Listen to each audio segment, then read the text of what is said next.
What is up, Goria Gang? It's your girl Bella, and today we are back with another review. It is going to be on a Natasha Denona product. She has been releasing products like crazy lately. I feel like for the past month it's been a product every single week, and I've been reviewing it all. So I felt like I had to review this, and I was so drawn towards this. It is her new Cranberry palette. It is a 5 p.m. palette, and we're going to be doing a review, swatches, and a tutorial. So if you're interested in this video and if you want to stick around and keep watching, obviously please do so. Don't forget to subscribe right down here so you can be part of the Goria Gang. You'll love it over here. I do post every Tuesday and Friday, and I try to get an extra review up and an extra video up when I can. I'm super excited to film this, so let's go ahead and get into this video. Alright, so a few things you need to know about this palette. It is available for holiday 2018 only. It's limited edition. It is going to be available on 10/25, and right now it is available in select stores. So my store had it on a Little Gone along with a couple other Natasha Denona 5 p.m. palettes. So if you are able to get it in store, I definitely would. You can also call before you go because my store is 20 minutes away. So calling never hurts. Like literally just call, be like, hey, do you have this? If you do, please put it on hold. If not, don't worry about it. For all 5 of these shadows, it is $48, so when you break it down, it is $9.60 per pan. And each pan is 0.08 ounces. Natasha Denona is also paraben and cruelty free. Like I said, 4 of the shades are new, and 1 of the shades is from her 5 pan Aries palette that launched holiday 2017. I don't know which shade is the one that was existing because I never had the Aries palette. As always, we're gonna go ahead and insert some swatches, and I hope I'm starting from the correct side because the names are on the back. So I'm hoping I'm starting from the correct side, but we're gonna start with that purple lilac, which is called Daisy. Beside that, we have Sakura, which is a medium toned pink burgundy. Next to that, we have Botanic, which is a creamy iridescent pink orange metallic shift. Besides that, we have Blossom, which is the darkest color in the palette, and it is a deep violet purple. And the last shade we have is called Nude. It is a silver gold metallic. All of those colors swatched beautifully, especially the metallics and the ones with the shimmers and the iridescence in them. But the only two that were a little like different are the 2 mattes. They swatched lighter than they look in the pan, but sometimes that can be good, so they build differently and they don't build as heavily in a dark. But that's just one of my little side notes. But the shimmers swatched beautifully, and I love these colors. Like honestly, I could have gone for a lighter transition color when I was looking at it, but now that they're swatched, this looks light enough for a transition color, so I'm not mad about it now that I swatched it. This color Daisy right here is to die for. I love putting purples on my lids. Besides putting neutrals and golds on my lids, purples and pinks are my favorite. I have so many purple and pink palettes, so this is going to be great if it works well. Alright, so now getting into the tutorial, I'm going to prime my eyelids with my Too Faced Born This Way Multi Sculpting Infused Concealer in the color Light Beige, and blend this out as my base.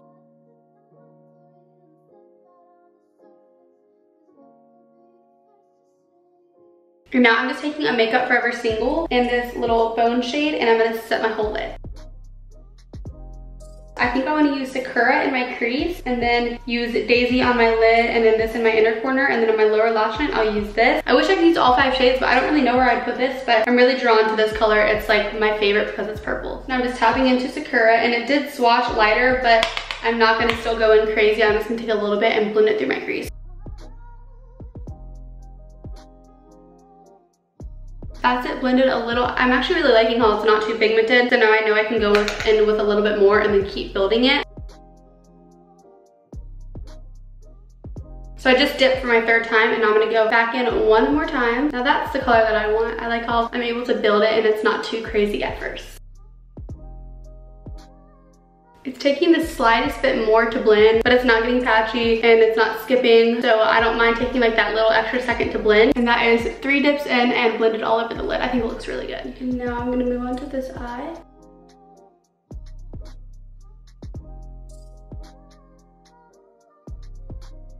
Okay, so this is Sakura built up 3 times in both of my lids, and you don't have to like work it up 3 times. You can go with a lighter wash like the first time, but I just wanted a little bit more, so I went in 3 times, and it looks so beautiful. Although it is coming off a little bit more neon, because if you look in the pan, the color is totally different, but I'm not mad about it. Like that's not like a big problem to me, but you can definitely see that that color right here is definitely different than what is on my eye. So now I'm gonna go into Daisy, and I'm just gonna use my pointer finger. Oh my gosh, it literally feels like so good, and it has so much payoff, and I'm just gonna stick this on my lid.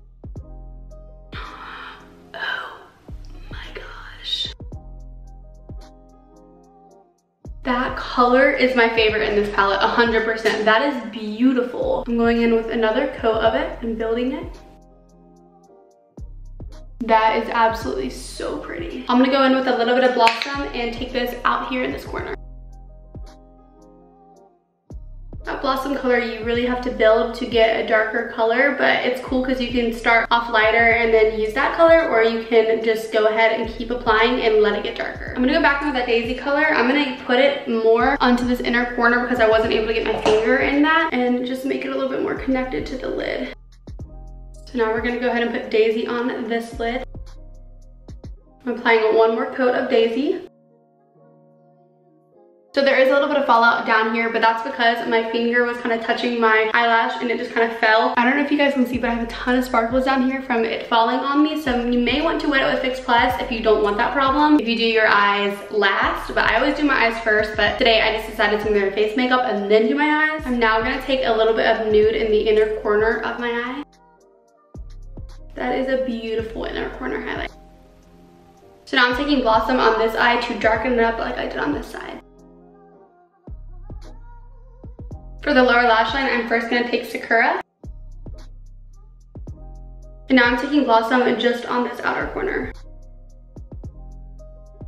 So here is what the eye look is looking like right now. I am going to go apply my lashes and I'll be right back. Alright guys, so lashes are on and I am loving this. I feel so cute right now, like with the colors and with that daisy color, the way it just kind of like opened my eye. It's so pretty. All I really have to say about this palette is the two mattes are lighter than they appear when they are swatched and applied, so you're gonna have to build it. So you can go in with a little bit of a heavier hand, but I would start light and I would just keep building it so you aren't stuck with a huge patch. But nothing did get patchy on me at all. I just kind of took my time blending and the shimmers look so good. I would definitely consider doing your eyes first and then finishing your face afterwards. So if you have fallout, you can just swipe it away. These colors are right up my alley. I love them so much, and I definitely think I'm gonna have to recommend this palette because it was blendable. The colors are beautiful. I love the color scheme. I love the formula. They were really nice, and I know that they're gonna wear very well throughout the day because Natasha Denona shadows are very long wearing. So here is a closer look of the eye look that I created. I think it's gorgeous, and my lashes are from Battington Lashes. They are the Monroe 3D Silk Lashes, and they are my favorite lashes I have ever worn. So that's all I have for you guys in this video. Let me know down below what you think of this palette, if you've swatched it, and if you're going to think about picking it up from Sephora. Don't forget to check out my other Natasha Denona reviews. I've done a review on her mini star palette, her gold palette, and her safari palette, and now this review. So those are going to be linked down below in the description box, and don't forget to subscribe so you can be part of the Goria gang, and follow my social medias that are listed up here above, and I'm hoping I will see you guys in my very next video. Bye guys.